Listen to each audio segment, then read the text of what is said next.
नमस्कार साथियों, स्वागत है आप सभी का पाई क्लासेस यूट्यूब चैनल पे।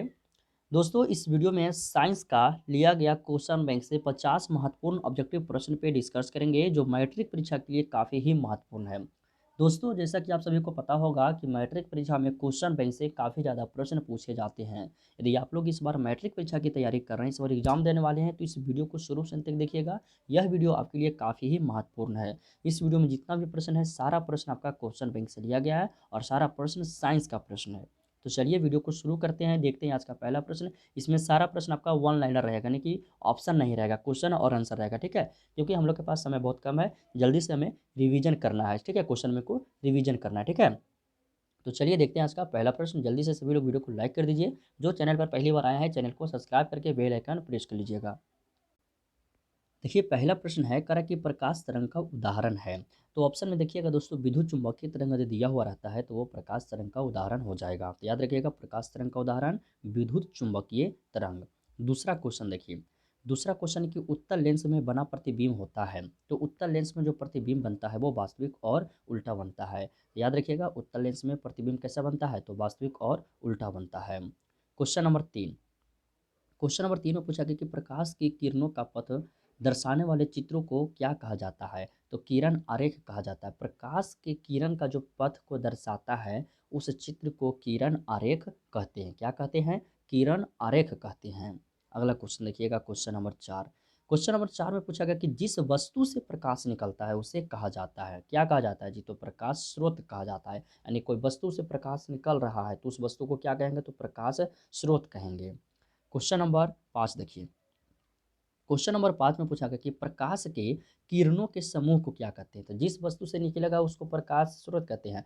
और किरणें के समूह जो होगा, जैसे कि यहाँ से भी किरण आ रहा है, यहाँ से भी आ रहा है, यहाँ से भी आ रहा है, एक बिंदु पे मिल रहा है, तो इसे हम लोग किरण पुंज कहते हैं। प्रकाश के किरणों के समूह को कहते हैं किरण पुंज कहते हैं।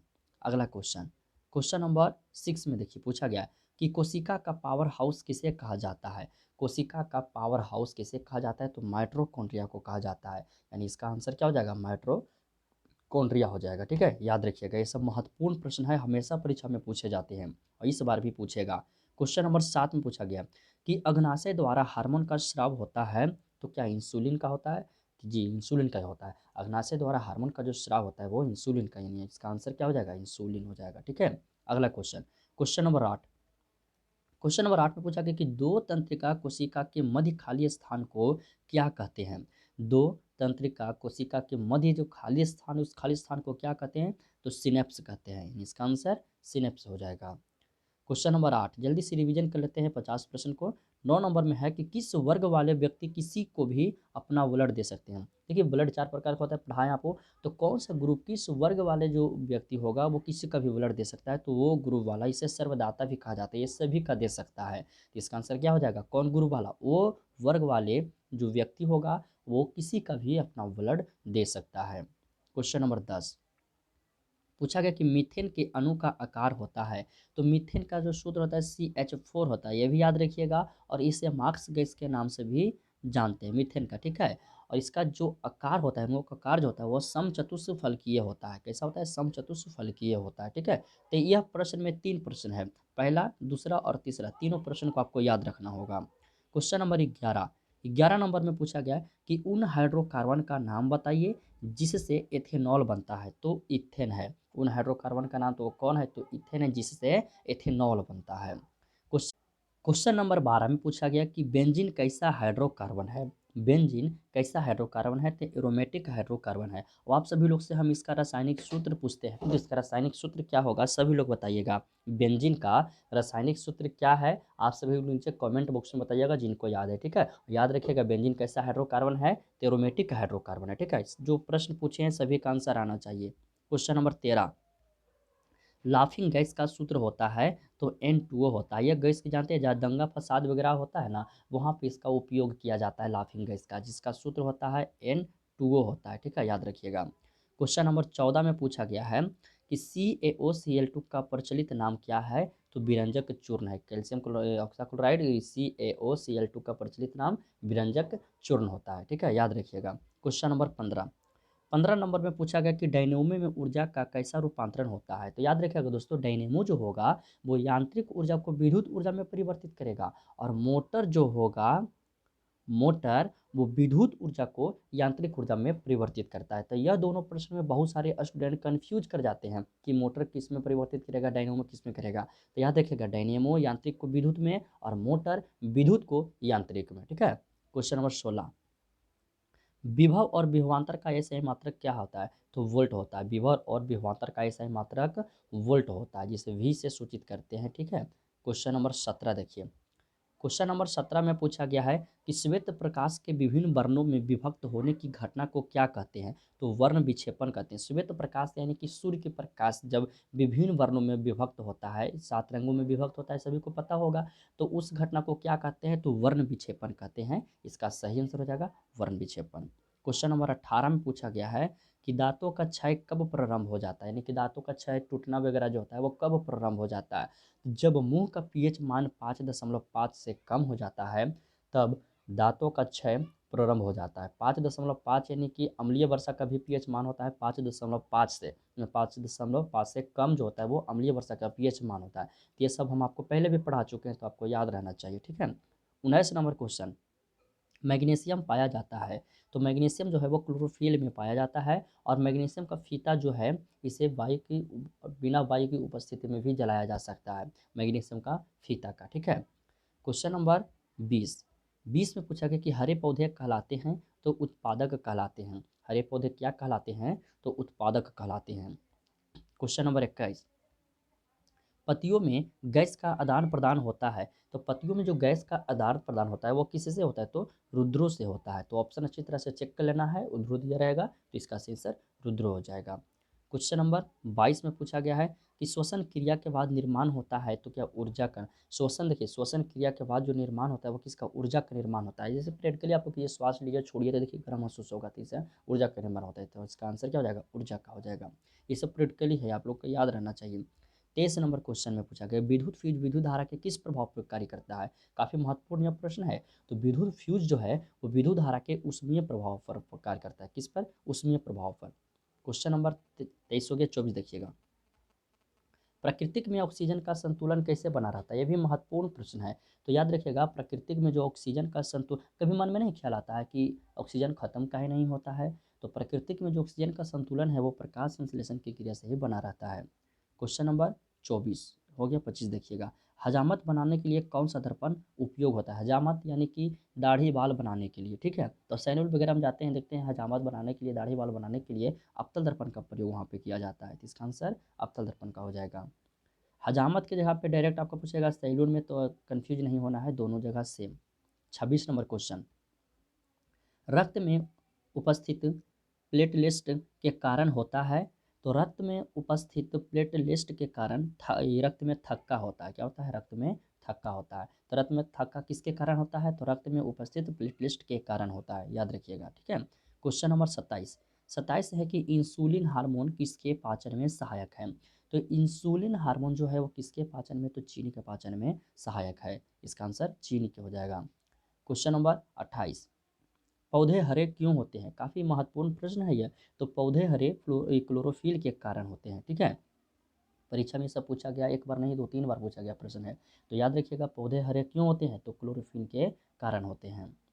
क्वेश्चन नंबर 29, देखिए 28 लगता है डबल टाइपिंग हो गया है। ठीक है, चलिए कोई बात नहीं। क्वेश्चन नंबर 28, अगला 28 देखिएगा, तेलचट्टा का श्वसन अंग है। तो तेलचट्टा, कॉकरोच जिसको हम लोग कहते हैं इंग्लिश में, तो तेलचट्टा का जो श्वसन अंग होता है वो ट्रैकिया होता है। क्या होता है? ट्रैकिया होता है।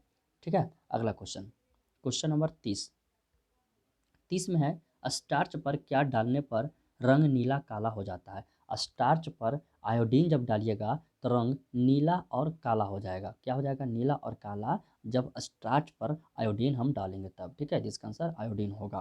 क्वेश्चन नंबर 31, 31 में पूछा गया कि वेशमों का हृदय के वेशमों का शिथिलन कहलाता है। तो डायस्टॉल कहलाता है। क्या कौन कहलाता है? डायस्टॉल कहलाता है। ठीक है, इसका आंसर याद रखिएगा, हृदय के विषमों का शिथिलन डायस्टॉल कहलाता है। क्वेश्चन नंबर 32, निर्गत किरण एवं अभिलंब के बीच के कोण को कहते हैं, तो निर्गत कोण कहते हैं। निर्गत किरण एवं अभिलंब के बीच के कोण को क्या कहते हैं, तो निर्गत कोण कहते हैं। चलिए अगला क्वेश्चन देखिएगा, क्वेश्चन नंबर 33। सरल सूक्ष्मदर्शी में किसका उपयोग होता है, तो सरल सूक्ष्मदर्शी माइक्रो जो होता है, देखिए सरल सूक्ष्मदर्शी आप लोग इंस्ट्रूमेंट बॉक्स देखे होंगे, इंस्ट्रूमेंट बॉक्स में देता है, इस तरह का देता होगा, ठीक है।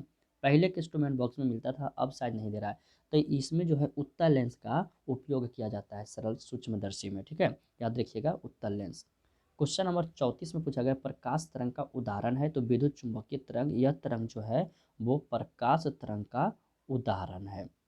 क्वेश्चन नंबर 35, किन्हीं का कोई क्वेश्चन में कंफ्यूजन है तो अब हमसे पूछिएगा। उत्तल लेंस में बना प्रतिबिंब होता है, तो ये आप पहले बताए हैं, उत्तल लेंस में बना प्रतिबिंब वास्तविक और उल्टा होता है। क्वेश्चन नंबर 36 में पूछा गया प्रकाश की किरणों का पथ दर्शाने वाले चित्रों को कहा जाता है, तो किरण आरेख कहा जाता है। लगता है देखिए दो क्वेश्चन रिपीट हो गया, ठीक है। 37 नंबर क्वेश्चन भी रिपीट है आपका। हाँ चलिए यहाँ से देखिए, ठीक है। स्पेक्ट्रम प्राप्त करने के लिए किसका उपयोग होता है, तो स्पेक्ट्रम प्राप्त करने के लिए प्रिज्म का उपयोग किया जाता है। किसका किया जाता है, प्रिज्म का। प्रिज्म कुल कितने सतह होते हैं, तो 5 सतह होते हैं। ये भी प्रश्न परीक्षा में पूछा गया है, तो आप इसे भी याद रखिएगा, ठीक है। क्वेश्चन नंबर 40 में पूछा गया कि अभिनेत्र लेंस की फोकस दूरी में परिवर्तन किया जाता है, तो पश्चिमाभि के द्वारा किया जाता है, पश्चिमाभि मांसपेशियों के द्वारा किया जाता है। क्वेश्चन नंबर 41 में है कि हमारे पेट से कौन सा अम्ल उत्पन्न होता है, तो हमारे पेट से हाइड्रोक्लोरिक अम्ल उत्पन्न होता है, HCl होता है, ठीक है, याद रखिएगा हमारे पेट से कौन सा अम्ल, हाइड्रोक्लोरिक अम्ल उत्पन्न होता है। क्वेश्चन नंबर 42 में है कि निम्नलिखित में से कौन अधातु, देखिए यहाँ निम्नलिखित लगाया गया है, तो ऑप्शन अच्छी तरह से चेक कीजिएगा, ठीक है। ऑप्शन में दिया रहेगा कार्बन रहेगा, लोहा रहेगा, कॉपर रहेगा, तांबा रहेगा, इस तरह के दिया रहेगा। तो कार्बन जो है यह अधातु है, ठीक है। क्वेश्चन नंबर 43, जल की स्थायी कठोरता को हटाने के लिए किसका उपयोग किया जाता है, तो धोने का सोडा, धोने वाला जो सोडा होता है उसका उपयोग किया जाता है जल की स्थायी कठोरता को दूर करने के लिए, ठीक है। क्वेश्चन नंबर 44 देखिएगा। 44 है कि हाइड्रोजन युक्त सभी यौगिक होते हैं तो अम्लीय होते हैं, यानी कि हाइड्रोजन युक्त जितने भी यौगिक हैं उन सभी यौगिक क्या होगा, तो अम्लीय होगा, ठीक है। 6 प्रश्न और बचा है, उसे भी देख लेते हैं। तब आपको बताना चाहते हैं कि इसमें जो 50 प्रश्न दिए हैं इसका PDF यदि आप सभी लोग डाउनलोड करना चाहते हैं, तो हम बार बार बता रहे हैं कि मोबाइल एप्लीकेशन डाउनलोड कर लीजिएगा पाई क्लासेस, प्ले स्टोर से माध्यम से आप डाउनलोड कीजिए, या वीडियो के डिस्क्रिप्शन में दिए गए लिंक के माध्यम से आप डाउनलोड कीजिए।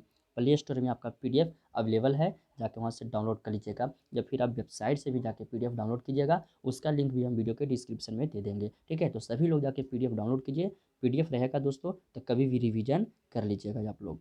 क्वेश्चन नंबर 45 देखिए, निम्नलिखित में से कौन एक दहन अभिक्रिया है, निम्नलिखित में से कौन एक दहन जो है वो अभिक्रिया, तो देखिए पेट्रोल का जलना देखिएगा ऑप्शन में रहेगा, तो यह एक दहन अभिक्रिया है, तो इसका आंसर हो जाएगा पेट्रोल का जलना। क्वेश्चन नंबर 46 में पूछा गया कि किसी तत्व की कक्षाओं की संख्या दर्शाता है, तो आवर्त की संख्या दर्शाता है। किसी तत्व की कक्षाओं की संख्या क्या दर्शाता है, आवर्त की संख्या दर्शाता है। क्वेश्चन नंबर 47 में देखिए पॉलीथीन बहुलक है, तो ये किसका बहुलक है, तो एथिलीन का बहुलक है जो पॉलीथीन है, ठीक है। इसका आंसर क्या हो जाएगा, पॉलीथीन किसका बहुलक है, तो एथिलीन का।